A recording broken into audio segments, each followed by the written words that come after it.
விநாயகர் சதுர்த்தி விழாவையொட்டி தமிழகம் முழுவதும் உள்ள கோயில்களில் அதிகாலை முதலே ஏராளமான பக்தர்கள் வருகை தந்து வழிபட்டனர். சிவகங்கை மாவட்டம் பிள்ளையார்பட்டி கற்பக விநாயகர் கோயிலில் விநாயகர் சதுர்த்தி விழா கோலாகலமாக கொண்டாடப்பட்டது. விழாவையொட்டி தங்க கவசத்தில் எழுந்தருளிய கற்பக விநாயகரை பக்தர்கள் நீண்ட வரிசையில் காத்திருந்து தரிசனம் செய்தனர். திருக்குளத்தில் தீர்த்தவாரி உற்சவம் விமரிசையாக நடந்தது. பல்லாயிரக்கணக்கான பக்தர்கள் கலந்து கொண்டனர்.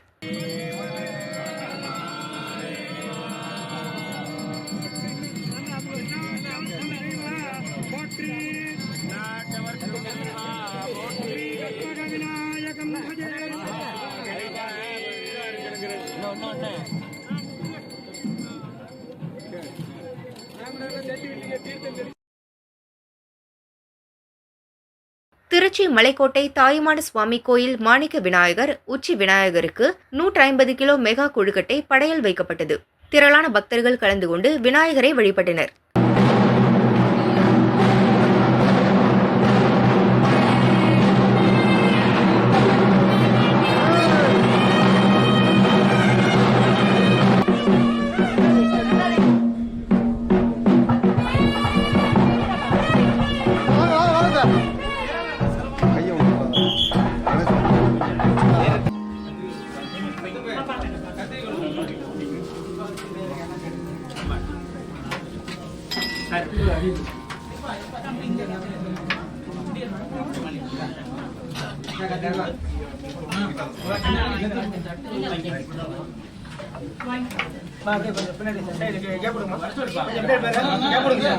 புதுச்சேரி மணக்குள விநாயகர் கோயிலில் விநாயகர் தங்க கவசத்தில் எழுந்தருளினார். சிறப்பு அபிஷேகம் மற்றும் பூஜையில் திரளான பக்தர்கள் கலந்து கொண்டு வழிபாடு செய்தனர்.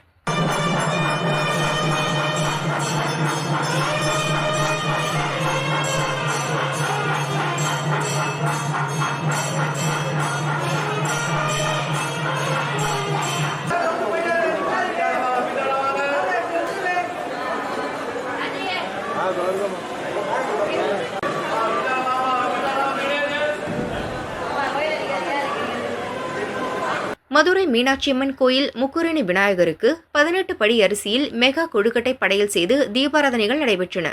திரளான பக்தர்கள் பங்கேற்றனர். பக்தர்களுக்கு கொழுக்கட்டை பிரசாதம் வழங்கப்பட்டது.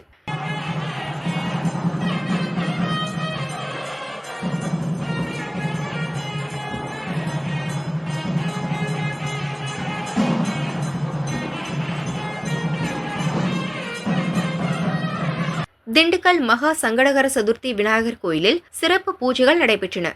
ஏராளமான பக்தர்கள் பிரம்மாண்டமான விநாயகர் சிலை முன்பு நின்று செல்ஃபி எடுத்து மகிழ்ந்தனர்.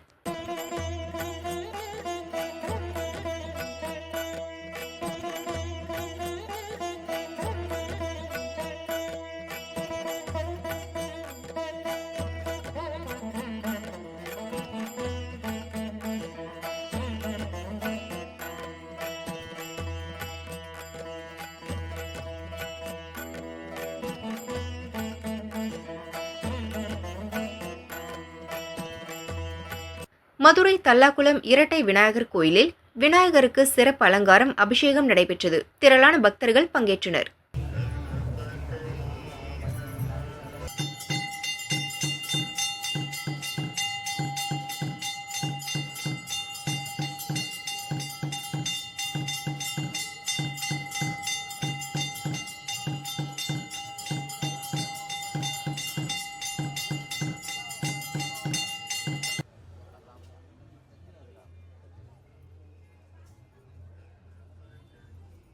உடுமலை பிரசன்ன விநாயகர் கோயிலில் யாகசாலை பூஜை செய்யப்பட்டு விநாயகருக்கு அபிஷேகம், சிறப்பு அலங்காரம் மற்றும் மகா தீபாராதனைகள் நடைபெற்றன. ஏராளமான பக்தர்கள் கலந்து கொண்டு தரிசனம் செய்தனர். பிரசாதம் வழங்கப்பட்டது. புலவர் சுபாஷ் சந்திரபோஸ் பக்தி சொற்பொழிவு நிகழ்த்தினார்.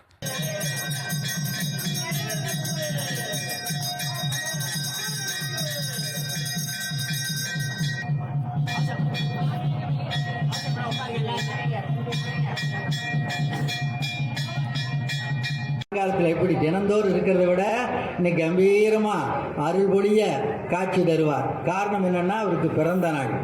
நமக்கு ஒவ்வொரு மாதமும் உங்களுக்கு தெரியும் 2 சதுர்த்திகள் வருகிறது. வளர்பிறையிலே ஒரு சதுர்த்தி வருகிறது, தேய்பிறையிலே ஒரு சதுர்த்தி வருகிறது. வளர்பிறையிலே வருகின்ற சதுர்த்தியிலே நாம் வணங்குகிற போது நமக்கு எல்லா மங்களங்களும் இன்பங்களும் உண்டாகும். தேய்பிறை சதுர்த்தியிலே நாம் வணங்குவது நம்முடைய துன்பங்களை போக்கிக் கொள்வதற்காக, சங்கடங்களை நீக்கிக் கொள்வதற்காக. அதனால தான் தேய்பிறையில் வர்ற அந்த சதுர்த்திக்கு சங்கடகர சதுர்த்தி என்றே பெயர் வைத்து விட்டோம். இன்னும் தத்துவ ரீதியாக அதுக்கு பல காரணங்கள் இருக்கின்றன.